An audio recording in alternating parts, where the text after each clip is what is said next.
በጣም አጸያፊና ዘግናኝ ወንጀል በይርጋለም ከተማ የተፈጸመ አውሬነት ውዳርማጮቼ ታዳጊዋን በማታለል አስገድዶ በመድፈር ኤችአይቪ ኤድስ ያሳዛት አዛውንት እንግዲህ በጽኑ እስራት ተቀጧል።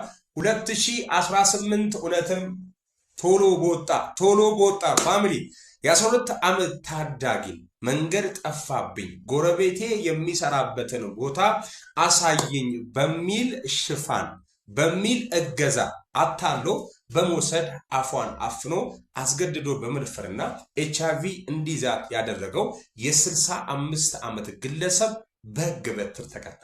የጉዳዩ ዋና ነጥብ ተከሳሹ አቶ ካሳሁን ናስር እድሜ 65 ተጎጂ የ12 ዓመት ተማሪ ለጋ ህፃን ቦታ ደቡብ ኢትዮጵያ ይርጋለም ከተማ የተፈጸመበት ወቅት ታዳጊዋ ከትምህርት ቤት ወደ ቤት በመመለስ ላይ እያለች የፖሊስ ምርመራ ግኝትና የሕክምና ማስረጃ የይርጋለም ከተማ ፖሊስ ባደረገው አጣሪ ምርመራና ለፍርድ ቤት ባቀረበው የሰነድና የሰው ማስረጃ የሚከተሉት አሰቃቂ ድርጊቶች መፈጸማቸውን አረጋግጧል። ማታለልና ጥቃት ተከሳሹ ታዳጊውን አታሎ ከአካባቢው ፈቀቅ ካደረጉ በኋላ እንዳትጮ አፏን በማፈን አስገድዶ ደፍሯታል።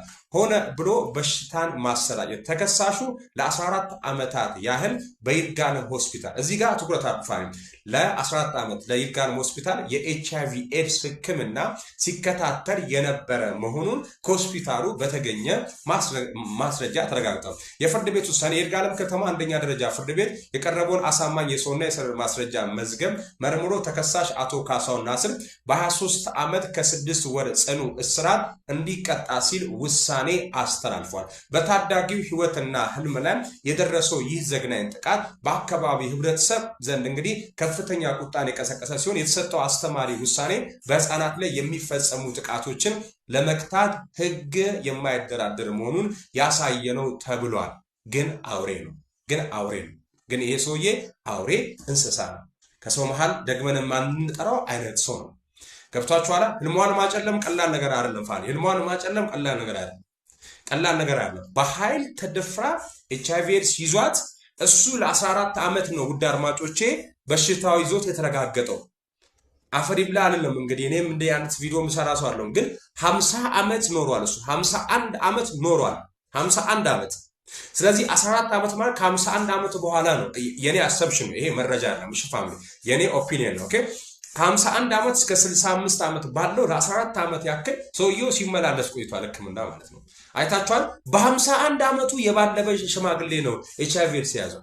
በ51 ዓመቱ ማለት ነው። መባለግስ እሺ ይሁን እሺ የሰው ነው የስሜት ነው ብለን እናስብ። ከዚች ህፃን ልጅ ጋር ምን ይፈጠር ብሎ ነው በዛ ላይ ሆነ ብሎ በሽታን ማሰራጨት። ልጅቷ እንግዲህ ኖራለች ብለን ድጋሚ ልጅቷንም ሰው ነን ብለን ለንጣራት ይከብደናል። የተጎዳች ሰው በጣም የተበደለች ሰው ነች። ሞራል የላትም እሷ።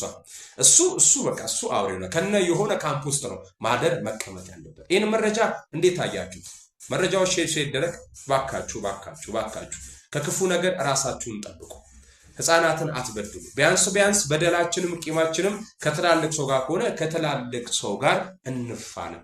ምንም የማይወሩ ዱዳ ህፃናትን አታስቀይሙ። ነገ ደና አርጎ ይበቀሉና እነሱ የማንወጣው እሳት ውስጥ ነው የምትገቡት። እባካችሁ ቪዲዮ ሼር ይደረግ።